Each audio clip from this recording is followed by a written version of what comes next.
네, 안녕하십니까. 2022년 10월 17일 오전 시장 점검하겠습니다. 자, 오늘은 이제 카카오 그룹주에 대해서 또 얘기를 드릴 수밖에 없네요.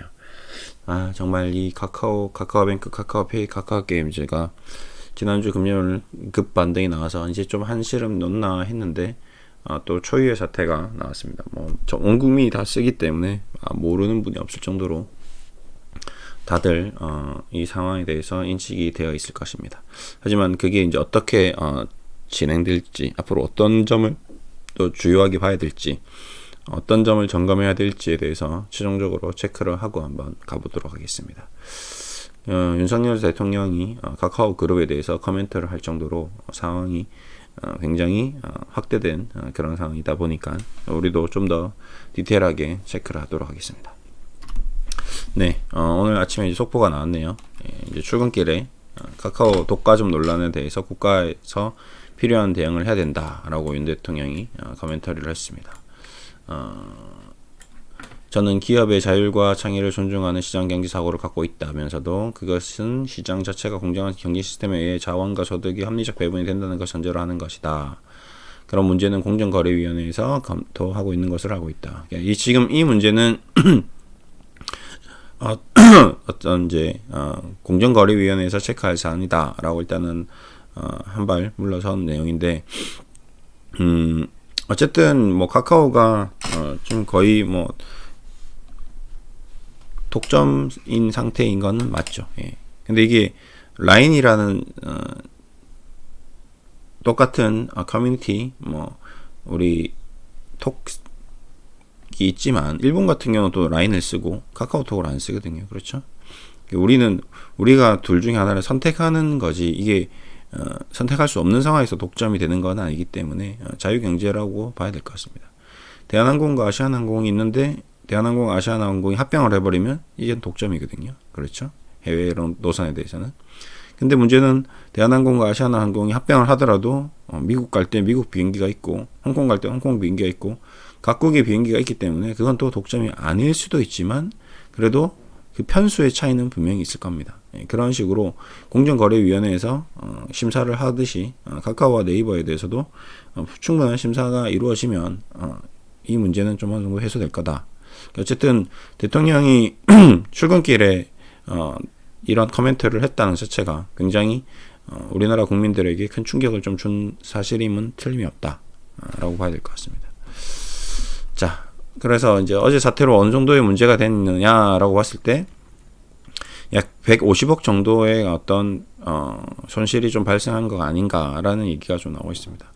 이게 뭐 어떤 금전적으로는 크게 손실이 아닌 것 같이 보이지만 이제 우리가 조심해야 될 부분은 이걸로 인한 신뢰도거든요. 이 신뢰도가 150억 이상이다라고 저는 생각하고 있습니다. 뭐 1,500억 이상도 날 수 있을 거예요. 1조 가까이 날 수도 있는 겁니다. 왜? 결국 고객 중심이거든요. 지금 과거에 뭐 남양유업 사태라든지 뭐 몽고간장 사태라든지 단순한 작은 사건 하나하나들이 고객 이탈로 이어지면 그게 더 문제가 될 수 있는 거거든요. 신뢰도 문제입니다. NH투자증권 연구원은 이번 일로 카카오를 둘러싼 단기 센티멘트에 관한 부정적인 영향이 나타날 수 있을 것이다. 그 다음에 자회사 주가가 하락하고 있고 과거에도 일부 임원들이 주식 매각, 그러니까 카카오페이, 카카오뱅크 안 좋았던 사건들이 많았죠. 예. 근데 이제 엎친 데 덮친 격 계속 악재들이 쏟아져 나오고 있습니다. 네.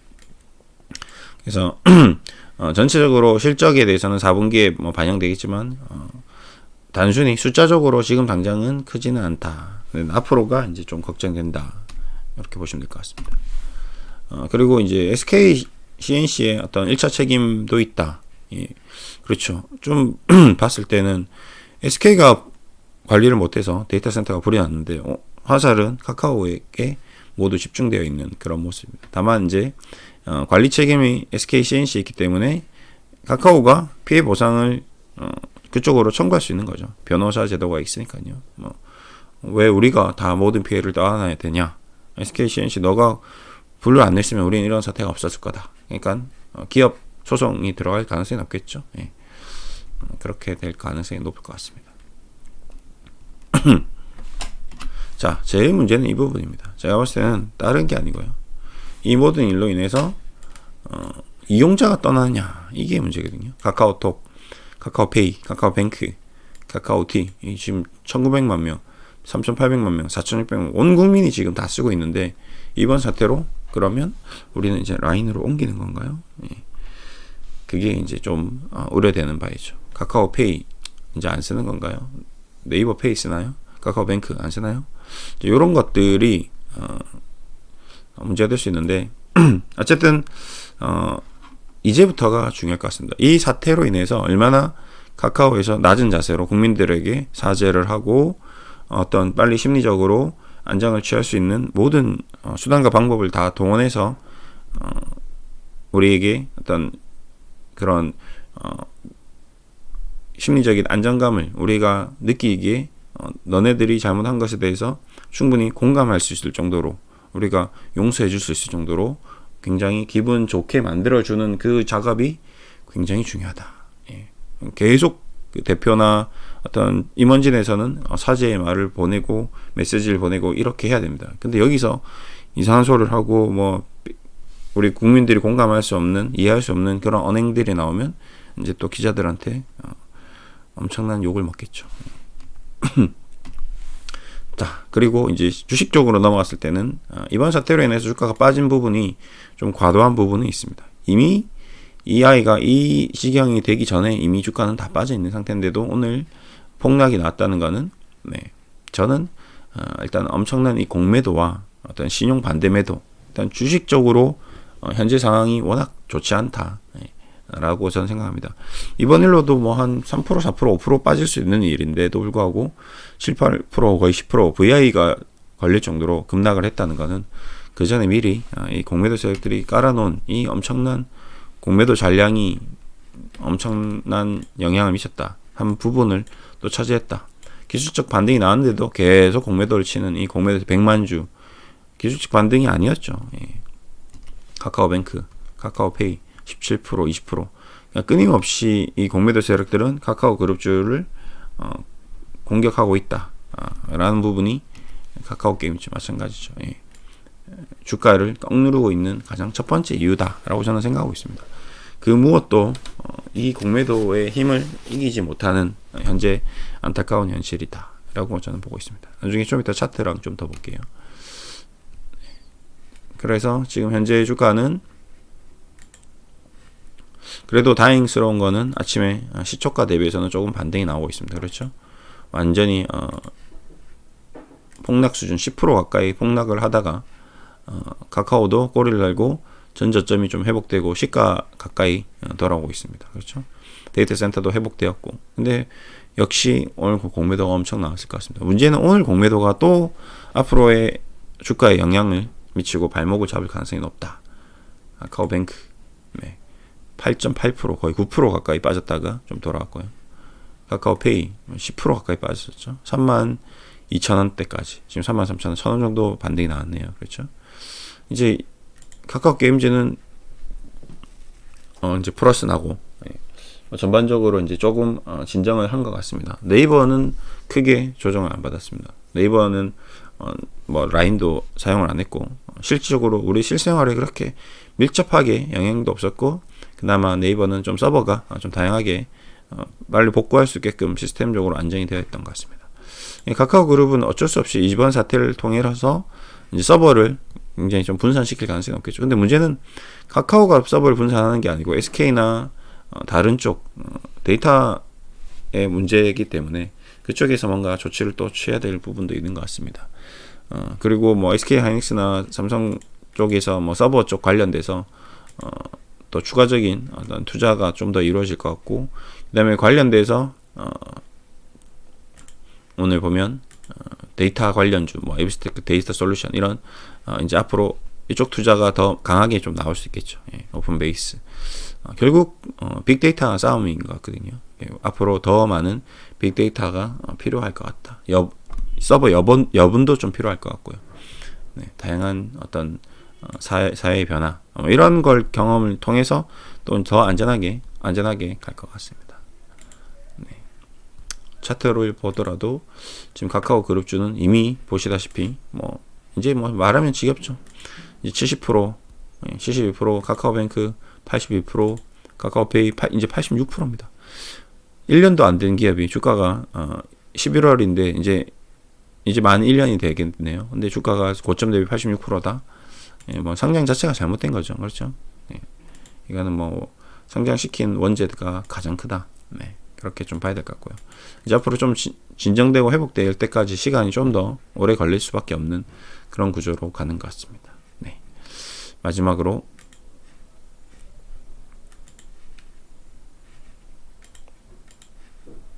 결론 올리겠습니다.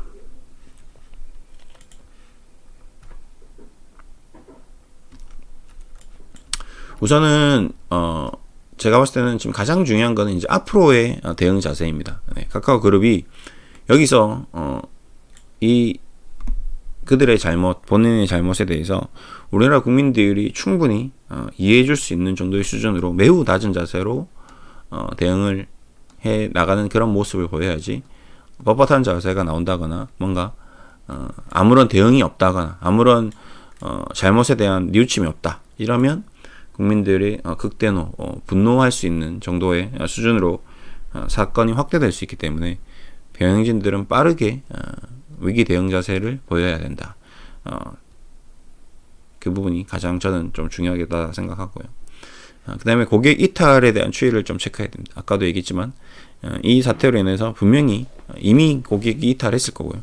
그 이탈된 고객을 다시 되돌릴 수 있는 정도의 수준으로 뭔가 새로운 정책을, 그다음에 안정책을, 보완책을, 대응책을 마련해야 될 것 같습니다. 그 다음에 이제 주식적으로는 빨리 공매도 세력에 대한 쇼커버를 유입할 수 있는 회사 차원에서 주가 부양 정책을 펼쳐야 된다. 자사주 매입 이런 것보다는 오히려 어떤 무상증자라든지 새로운 정책, 돈을 안 쓰면서도 주가를 관리할 수 있는 그런 정책이 더 유리하다. 어차피 지금 여러 가지로 돈을 써야 되는 부분이 많기 때문에 배당을 준다거나 뭐 자사주를 매입한다거나 하면 돈이 굉장히 많이 소요가 되거든요. 이런 거는 주가에 큰 영향을 미치지 못합니다. 오히려 주식에 악영향이 될 가능성이 높고요. 오히려 그냥 무상증자가 제일 최선이다. 저는 그런 생각을 했습니다. 무상증자를 주면 국민들도 좋아하고 주주들도 좋아하고 쇼커버도 좀 나올 수 있고 이제 그런 정책을 하는 것이 좋다라고 저는 개인적으로 생각하고요. 그 다음에 이미 이 바닥권에서 신용대출 손절매가 오늘 엄청나게 쏟아져 나왔을 거라고 저는 생각합니다. 이제는 아닌 것 같다. 이제는 진짜 아닌 것 같다라고 오늘도 엄청난 손절매가 나왔을 겁니다. 그렇기 때문에 주가는 바닥을 다지고 있는 중이다라고 좀 생각하고 있고요. 이제 쌍바닥, 쓰리바닥 그런 것들이 나오기 때문에 여기서 손절하고 나가는 거는 좀 무의미하다. 힘들지만 그래도 좀 버티고 이제는 어쩔 수 없이 비자발적 장기 투자가 되겠지만 그럼에도 불구하고 우리 이 카카오 그룹주가 가지고 있는 이 엄청난 고객층 그리고 한번 우리가 은행이라든지 이런 이제 플랫폼은 한번 사용하게 되면 계속 반복적으로 사용하는 경향이 있습니다. 아시다시피 우리가 여기서 갑자기 라인으로 바꾼다 하더라도 제가 아무리 라인으로 보낸다 하더라도 친구가 라인으로 안 보기 때문에 계속 카카오톡은 유지가 되겠죠. 그렇겠죠. 그건 뭐 어쩔 수 없을 것 같습니다. 뭐 택시 타려고 하는데 당장 떠오르는 거는 이미 우리 머릿속의 인식이 카카오 택시가 뿌리 깊게 잡혀 있기 때문에 또 이 일은 잊어버리고 카카오티를 부를 가능성이 높습니다. 그렇겠죠. 그동안 편리했기 때문에 잘 사용했기 때문에 그런 식으로 다시 회복은 하겠으나 빨리 회복하고 그 다음에 낮은 자세로 어떤 사과를 하는 모습을 보면 국민들이 또 용서해 줄 수 있는 그런 구조로 가다 보면 1년이 지나고 2년이 지나면 주가는 또 회복될 가능성이 높다. 그리고 자녀분들은 카카오뱅크를 사용할 가능성이 높아진다. 이렇게 좀 정리를 하면서요. 이제 늘 얘기 드렸다시피 주가는 계속 바닥을 다지고 있습니다. 여기서 계속 사는 거는 크게 의미는 없다. 더 사는 것보다는 늘 얘기 드렸다시피 돈을 모으는 것이 중요하다. 현금을 만들고 더 만들고 정말 우리나라 주시장이 엄청난 패닉스러운 상황이 됐을 때 아니면 오히려 바닥을 치고 올라가는 국면에서 주식을 사는 것이 훨씬 심리적으로 안정되고 시간적으로도 더 빠르게 주식 가격이 회복될 수 있습니다. 그리고 늘 얘기 드렸다시피 계좌를 좀 미리 여러 개를 만들어 놓고 자녀분이라든지 가족 명의로 다양한 계좌를 이렇게 좀 문어발, 우리가 지금 방금 이 서버가 여러 군데 있었다면 문제가 안 됐듯이 주식 계좌도 좀 여러 개로 이렇게 전개를 시켜 나가는 것이 굉장히 유리하다 라는 얘기를 드리면서 좀 마무리하겠습니다. 예. 제가 뭐 힘들면 또 다시 나타난다고 했는데 불과 하루 이틀 주말을 푹 쉬고 와야 되는데 주말 내내 괴로웠어요. 저도 폭락하겠구만. 사태 딱 터지는 순간 저도 느꼈죠. 폭락하네. 안 그래도 안 좋은데 이 정도까지 터졌으면 거의 뭐 망가지겠구나 생각했는데 생각보다 더 많이 망가졌다는 부분이 좀 저도 놀라웠고요. 대신에 오히려 그렇게 한번 쏟아져내고 껍질을 벗기고 나면 주가가 회복했다는 경우가 많기 때문에 이제 쌍바닥 쓰리바닥 이제 빠질 대로 다 빠진 게 아닌가라는 생각이 좀 드는, 그러니까 오히려 긍정적인 이제는 좀 이제 터널의 끝 마지막이 아닌가, 해가 뜨기 전에 가장 어두웠던 게 아닌가라는 생각을 가지면서 마무리하겠습니다. 힘내십시오. 화이팅 하겠습니다. 감사합니다.